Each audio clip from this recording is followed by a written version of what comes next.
रडायला जर लागली तर किती खेळ देते, बाहुली घे, काही काय अनन्य प्रकारे खेळ देते. पण असं जे हट्टी बाळ असतं ते म्हणत असतं, आई तू फक्त तूच पाहिजे मला, मला काही हे खेळ नको. आणि मग ती आई काम सोडून त्या बाळाला कडेवर घेते. मग एकदा कडेवर घेतल्यानंतर मग परत खेळ मागायला सुरुवात होतो. पण अगोदर आईला आपल्या जवळ घेतो, म्हणजे आईला तो बिलगतं बाळ. त्यामुळे आईची आणि बाळाची खूप अनन्य भक्ती आहे. तसंच एका गावामध्ये एक मनुष्य राहत होता आणि त्याला एक मुलगा होता. होता तो मुलगा खूप हट्टी होता. तो काय शाळेत जात नसे आणि त्याचे वडील त्याला रोज सोडायला जायचे आणि जात असताना ते रोज त्याला चॉकलेट घेऊन जायचे. का हे शाळेत बसला पाहिजे, याला गुरुजीकडून ज्ञान मिळालं पाहिजे, त्यासाठी ते वडील त्याचे रोज त्याला शाळेत जायचे, त्याला चॉकलेट घेऊन जायचे. आणि असं करता करता तो इयत्ता 2री 3रीला मुलगा गेल्याच्या नंतर तो म्हणून त्याला मुले चिडवायला लागली. मुले म्हणायचे, अरे तुझे वडील किती हीन आहे आणि त्यांना एक डोळा नाही. मग अशी त्याला मुलं चिडवत असताना तो म्हणू लागला, बाबा तुम्ही माझ्या शाळेत येऊ नका, मी आता एकटा जातो, मला खूप मुलं चिडवतात आणि ते म्हणतात का तुझ्या वडिलांना एक डोळा नाही. त्यामुळे मग त्याचे वडील आता जायचे थांबले आणि ते मुलगा एकटा शाळेत जाऊ लागला. शाळेत जात असताना पुढे गेला, शाळेत पुढं जाऊ लागला आणि त्याला अजूनच पोरं चिडवायला लागले की तुझी आई अशी आहे, तुझे वडील किती हीन आहेत. आणि असं करता करता मग त्या मुलाने त्याचं ते गाव सोडलं आणि दुसऱ्या गावी गेला. दुसऱ्या गावी जाऊन त्याने शिक्षण घेतलं आणि कामधंदा करून त्याने आपलं लग्न करून तिथंच त्याला तो राहू लागला. राहू लागल्याच्या नंतर त्याला 2 मुलं झाली आणि त्याला वडिलाचं महत्त्व कळू लागलं, म्हणजे प्रेम काय असतं वडिलाचं. आणि त्याला कळू लागल्याच्या नंतर मग त्याला एक दिवस असं वाटलं का आपल्या वडिलाकडे जावं. आणि चांगले 25 वर्ष झाले त्याचे मुलं शाळेत जाऊ लागल्याच्या नंतर मग त्याला त्या वडिलाची खूप आठवण येऊ लागली. आणि तो एक दिवशी आपल्या वडिलांना भेटण्यासाठी गेला असताना ते वडील म्हणाले, तू इतक्या दिवस तुला वडील नव्हते का, किती लहानपणापासून मला सोडून गेला आणि आता वडिलाची तुला आठवण. तू ज्या वेळेस एका झाडावरून पडला त्यावेळेस तुझा डोळा गेला म्हणे आणि डॉक्टरनी सांगितलं का याला जर दुसरा डोळा बसवला तर याला दृष्टी येईल. मग ती दृष्टी येण्याकरता मी माझाच डोळा तुला दिला आणि तू ह्याच डोळ्याने मला पाहू शकत नाही, माझ्याच डोळ्याने तू मला बघू शकत नाही. त्यावेळेस त्याला वडिलाचं प्रेम हे काय असतं आणि आईचं प्रेम हे काय असतं त्यावेळेस त्याला समजलं. त्याकरता कुठे जायची गरज नाही, फक्त आई वडीलच हे दैवत मानलं पाहिजे. आई वडिलासारखं दैवत नाही. आणि पुढे मग एके दिवशी असाच उद्धव श्रीकृष्ण भगवंत म्हणाले उद्धवाला, अरे उद्धवा तू गोकुळात जा आणि त्या गवळणीची काय अवस्था आहे, त्या गवळणी कशा राहतात कशा नाही त्यांचा हे बघून ये म्हणे त्यांना. त्यावेळेस उद्धव गोकुळामध्ये आला आणि राधेच्या घरी गेला. त्यावेळेस तिथं उद्धव बसला असताना तिथं राधिका आणि त्या राधिकेच्या जवळ एक भुंगा आला भ्रमर. आणि राधिका त्या भुंग्याला पाहून म्हणती, अरे तू वर किती काळा आहे, पण माझा भगवंत ताई तसा नाही म्हणे, तो वरून बी काळा ना आतून बी काळा आहे. का म्हणाली ती भगवत रूप झालेली होती राधिका, तिची भक्ती अनन्य होती. आणि त्या भुंग्याला बघून ज्या वेळेस राधिका म्हणाली, अरे तू वरून काळा आहे पण माझा भगवंत आतून सुद्धा काळा आहे, त्यावेळेस ते उद्धव ज्ञानी होते पण त्यांना प्रेम हे आलं नव्हतं, एवढं अवगत नव्हतं. आणि उद्धव म्हणाले, ही राधिका भुंग्याला उद्देशून देवाला बोलती, म्हणजे तिची देवावर किती सत्ता आहे, देवावर सत्ता, जी पतिव्रता तिची देवावरी सत्ता. आणि ती त्या भुंग्याला उद्देशून बोलत होती. त्यावेळेसच उद्धव म्हणाला, नाही नाही, ही राधिका तशी नाही, ही कृष्णरूप झालेली आहे, हिची अनन्य भक्ती आहे, हिला नवे नवे कृष्णा सोडून दुसरं काहीच दिसत नाही, अशी ती अनन्य भक्ती. भक्तीला ज्ञान शरण येत. उद्धव किती ज्ञानी होते पण ज्ञानाला भक्तीला शरण यावं लागलं. म्हणे हे भक्ती प्रेम म्हणजेच भक्ती, पण भक्ती करताना हे अंतकरणामध्ये प्रेम पाहिजे, प्रेमपूर्वक भक्ती पाहिजे, तरच त्याला फळ प्राप्त होतं किंवा तरच त्याला देवाला शरण यावं लागतं. भक्तीला देव शरण येतं. आणि ज्यावेळेस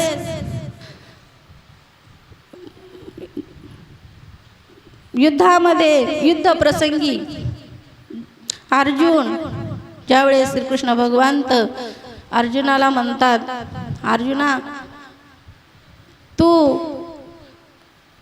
तुझी भक्ती अशी कशी, हे नको करू म्हणे, डगमगू नको. अर्जुन पाठशी घातला आपण पुढा राहिला, मागे पुढे उभा राही सांभाळीता, आली आगाध निवारावे.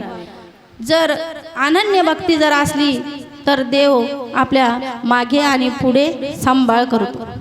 तशीच भक्ती मित्र असावा सुदामासारखा, मित्र असावा सुदामासारखा आणि भक्त असावा हनुमंतासारखा. जगामध्ये भक्त असावा हनुमंतासारखा, पती असावा श्रीरामासारखा, पती असावा श्रीरामासारखा. आणि जानकी ही एक अशी नारी आहे का ती शक्ती आहे, नारी एक शक्ती आहे, पण तिचा अपमान झाला नाही पाहिजे. जिथं अपमान आहे, जिथं नारी हे नाही, तिचं मन प्रसन्न नाही, तिथं प्रेम नाही.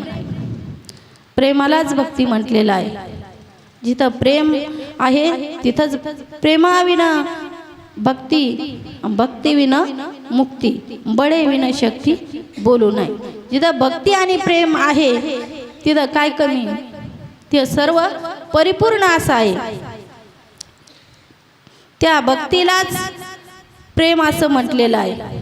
म्हणून पै भक्तीची मी एक जाणी, भगवंत म्हणतात, अरे अर्जुना असाच भक्त मी जाणितो, त्याच्याकडे अनन्य भक्ती आहे तोच मी जाणितो, ते तसाने थोरण म्हणे. तिथं मी लहान आणि मोठा काहीच पाहत नाही. अरे त्या पारध्याला सुद्धा मी प्रसन्न झालो. पारधी तो ज्यावेळेस जंगलामध्ये गेला शिकार करण्यासाठी आणि त्यावेळेस शिकार मिळाली नाही आणि त्याला शिकार न मिळाल्यामुळं तो बेलाच्या झाडावर होता आणि त्यांनी शिकार नाही मिळाली तर ते बेलवाचं पान तोडून त्या पिंडीवर टाकायचा. नकळत पुण्य झालं, पण भगवंत त्याला सुद्धा प्रसन्न झाले. न कळत जरी भक्ती झाली पण भाव पाहिजे. मग त्यांनी ते देव म्हणाले का हा पारधी आहे, याला कशाला प्रसन्न व्हायचं नाही. तो देव भगवंत त्या पारधेला सुद्धा प्रसन्न झाले. तशी जनाबाईची अनन्य भक्ती. जनाबाई ज्यावेळेस दळायच्या त्यावेळेस भगवंत सुद्धा तिथं जनाबाईला दळू लागले. दळून त्यांनी नवे नवे ते कामं केले, पण कुठं केले? भक्ता घरी. जिथं भक्त आहे तिथं देव येतो. त्याला देवाला आणायला जावं लागत नाही, त्या देवाला येवाच लागतं भक्ताकडे. आणि जनाबाईची भक्ती अनन्य भक्ती अशी आहे.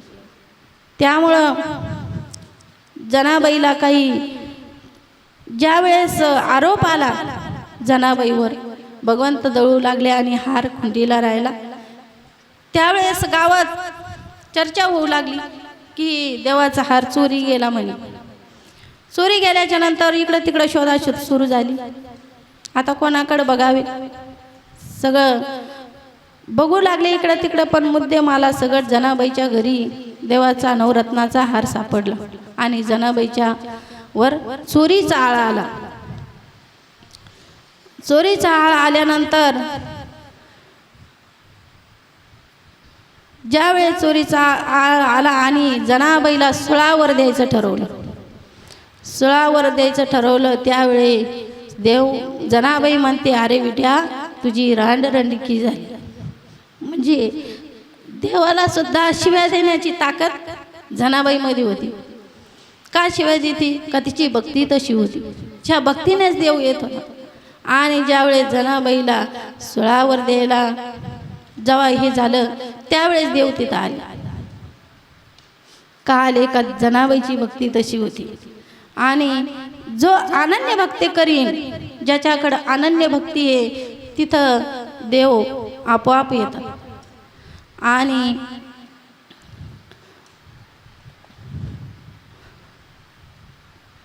तुका म्हणे वत्स धेनू एका चित्ती, तैसे मज येती सांभाळीत.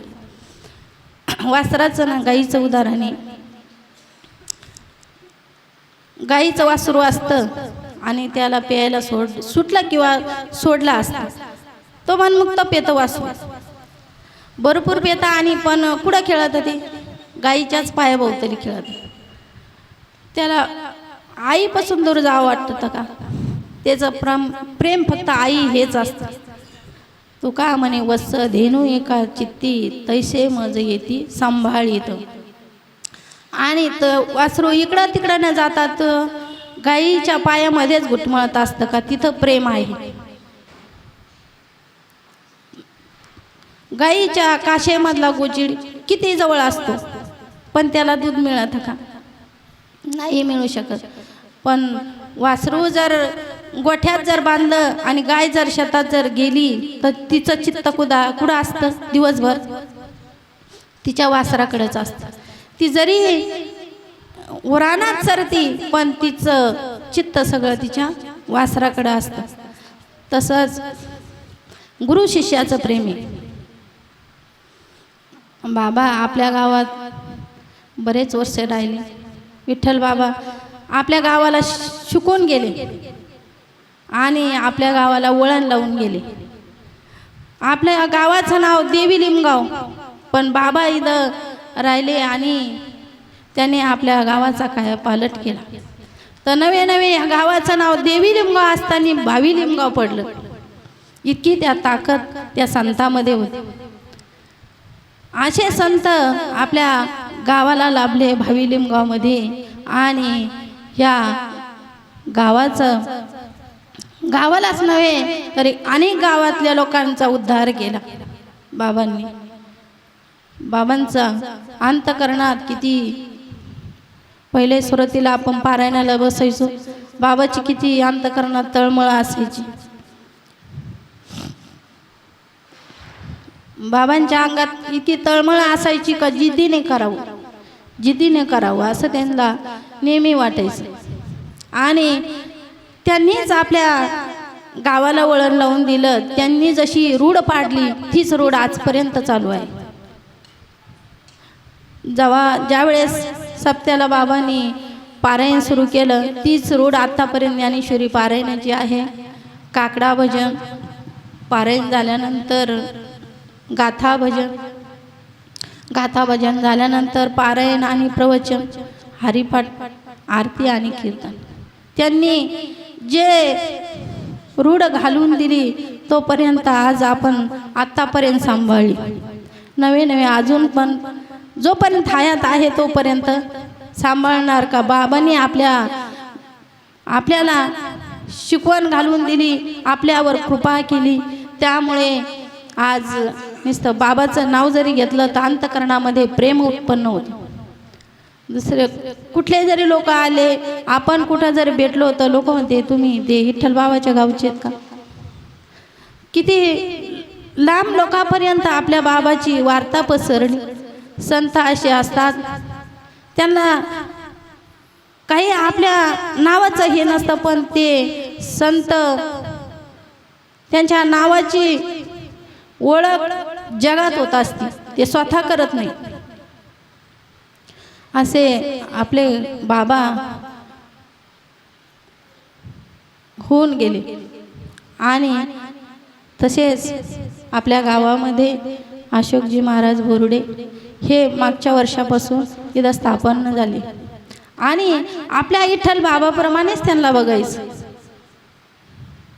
आपल्या अंतःकरणाची वृत्ती ही स्थिर ठेवून जसे आपले बाबा होते त्याचप्रमाणे आपण त्यांना बघण्याचं. नाहीतरी आपल्या गावात वळण लावून गेलेले बाबाला 2-2 दिवस 3-3 दिवस आमंत्रण, आपल्याला बाबांना 3-3 4-4 दिवस आमंत्रण सांगावं लागतं, तरी पण बाबा आपल्या वाट्याला येत नाही का. हे बाबा आपले विठ्ठलनाथ बाबा हे आपल्या गावाला वळण लावून गेले. दुसऱ्या गावाला कुठं जर पाहिलं तर महिलांना काही त्याचं घेणं देणं नसतं. पण अंतःकरणामध्ये भावे विन भक्ती, भक्ती विन मुक्ती, बळे विन शक्ती बोलू नये. अंतःकरणातला भाव हा अतिशय अनन्य भाव पाहिजे. आणि अनन्य भावानेच देव बांधला जातो. अनन्य भावानेच भक्ती केली पाहिजे, तरच भक्ती ही फलद्रूप होते. आणि फलद्रूप होण्याकरता अनन्य भाव आपल्या अंतःकरणामध्ये जागा पाहिजे. आपल्या अंतःकरणामधलाच देव जागा केला पाहिजे. अंतःकरणामध्ये ज्याप्रमाणे आपलं हृदय हे चालू असतं, हृदय चालू या आपल्या शरीरामध्ये धडधड धडधड ही चालू असते. चालू आहे आपल्या त्या हृदयामध्ये एक गाठ आहे आणि त्या गाठीला हे धडकन चालू असतं. ती चहू बाजूने बंद आहे गाठ. आणि त्याच्यावर शास्त्रकारांनी खूप विचार केला, तरी पण कोणाला काही डॉक्टर लोक मोठमोठे येतात, पण त्यांना काही त्याचा आतापर्यंत शोध लागला. तीच धडकन चालू आहे. कशामुळे चालू आहे? तीच शक्ती, तेच चैतन्य आणि तोच आत्माराम आहे. पण त्या आत्मारामाला जागा करण्यासाठी, पाहण्यासाठी आपण अनन्य भाव आपल्या अंतःकरणामध्ये पाहिजे. ज्याच्या अंतःकरणामध्ये अनन्य भाव आहे त्यालाच ती गोष्ट अनुभवाला येते. आणि ज्याने अनुभव घेतला त्यालाच आनंद आहे. ज्याचा त्याचा अनुभव ज्याला त्यालाच आहे. नाहीतर आपण सांगितलं तू केलं म्हणून मी केलं, याचा काही उपयोग नाही. त्याकरिता ज्याचं मन शुद्ध, ज्याचं अंतःकरण शुद्ध, अंतःकरण हे पाण्याहून पातळ आहे. जेवढं आपण प्रेम करू तेवढं पाण्याहून पातळ आहे. पण त्याचा ठाव घेतला पाहिजे. जो ठाव घेईल, जो बुडी घेईल तोच तळ गाठून येईल. नाहीचा वरचा विहिरीच्या वर बसलेला सांगतो अरे तू त्या तळाला जाऊन आलास का, आणि तो मध्येच जातो आणि एखादा खडा बिडा काही आणतो आणि म्हणतो की हा तळाचा खडा आहे. पण जो गेला त्यालाच माहीत आहे, पण खोटं जर बोललं तर ज्याची त्यालाच फेड आहे. त्याकरता बाबाजी बोलले 10-15 मिनिटं का होईना करा प्रवचन. म्हणलं बाबा बोलता आलं पाहिजे. बाहेर गावी कसं जमतं, पण गावात थोडं जरी चुकलं का काय प्रवचन करायला लावलं. अहो पण थोडं थोडं करता करताच येतं. माणसाचं मन दिट्ट होण्याकरता, पुढं जाण्याकरता थोडं का होईना 5-10 मिनिटं. पण बाबांनी म्हणले आज जे प्रवचनकार आहेत ते गैरहजर आहेत. काय मला माहीत नाही कोणाचं प्रवचन, पण महाराज गैरहजर असल्यामुळं ही सेवा माझ्याकडे आली. आणि ती थोडी मोडकी तोडकी का होईना बाबांची आज्ञा पाळली आणि जसं येईल तसं 2 शब्द बोलण्याचा प्रयत्न केला. एवढी सेवा पूर्ण करून माझ्या वाणीला पूर्ण विराम देते.